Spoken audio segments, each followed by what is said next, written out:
চোখ দিয়ে সেই চোখের পানি কিন্তু এখনো ঝরছে।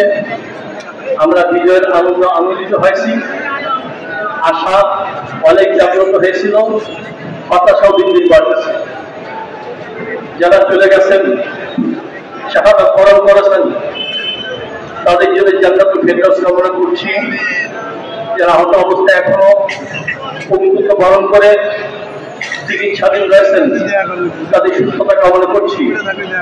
আর যারা অভিভাবক আপনজন হারা হয়েছেন, আমরা তাদের জন্য দোয়া করি, আল্লাহ পাক তাদেরকে ধৈর্য ধারণের তৌফিক দান করেন।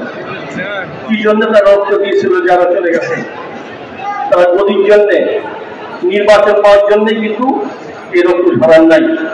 দেশের মানুষ তারা তাদের অধিকার খুঁজে পাবে, বৈষম্য দূর হবে, সুন্দর একটা বাংলাদেশ গড়বে, এই আশায় তার রক্ত দিয়েছিল। অনেক আশা, আমাদের বুক ভরা আশা ছিল। দিন দিন বিভিন্ন চিত্র দৃশ্য দেখে আমাদের হতাশা তৈরি হচ্ছে।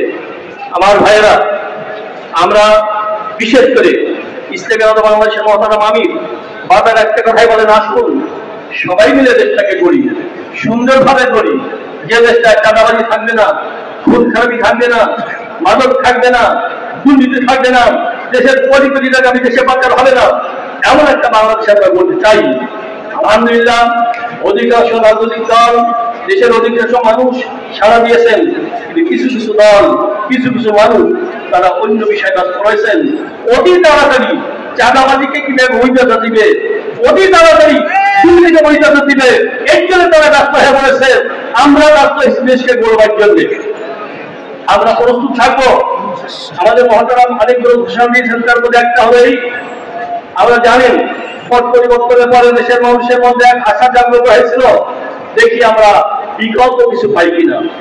অনেক শাসন দেখেছি, অনেক সরকার দেখেছি, কেউ মুক্তি দিতে পারে নাই, শান্তি দিতে পারে নাই, বিকল্প শক্তি হিসাবে তারা ইসলামী শক্তিকে করতে চায়। এই জন্য আমাদের মতো অনেক ঘোষণা দিয়েছেন, আসুন ইসলামের পক্ষে একটা বাক্স যাবে। আলহামদুলিল্লাহ, এই ঘোষণা দেওয়ার পর পাড়ায় মহল্লায় গ্রামে গঞ্জের একটা সারা পড়ে গেছে। আসুন আপনারা চলে আসুন, একটা আসুন, একটা বছর আমরা দেখি পরীক্ষামূলক হলেও আমরা বিকল্প শক্তি দেখতে চাই, ইসলামের ইসলাম পেতে চাই। আমরা দেখতে চাই আল্লাহ পাক যেন এদেশের সমৃদ্ধির জন্য, উন্নতির জন্য, উন্নয়নের জন্য যথাযথভাবে আমাদেরকে কাজ করার তৌফিক দান করেন। আমাদের মহতারাম আমির অনেক ঘোষণা দিয়েছেন, আগামীতে অনেক ঘোষণা আসবে। তবে সবসময় একটা কথা, হকের পক্ষে থাকতে চাই, বাতের বিরুদ্ধে আমরা অবস্থান নিতে চাই। এই জন্য আমি যে কোনো ঘোষণার জন্য অপেক্ষা করবো। আল্লাহ পাক আমাদেরকে দেশ গড়ার জন্য, দেশের উন্নয়নের জন্য, অগ্রগতির জন্য, স্বাধীনতার জন্য, সার্বভৌমত্ব রক্ষার জন্য মেহনত করার তৌফিক দান করেন। আমিন। আলহামদুলিল্লাহ।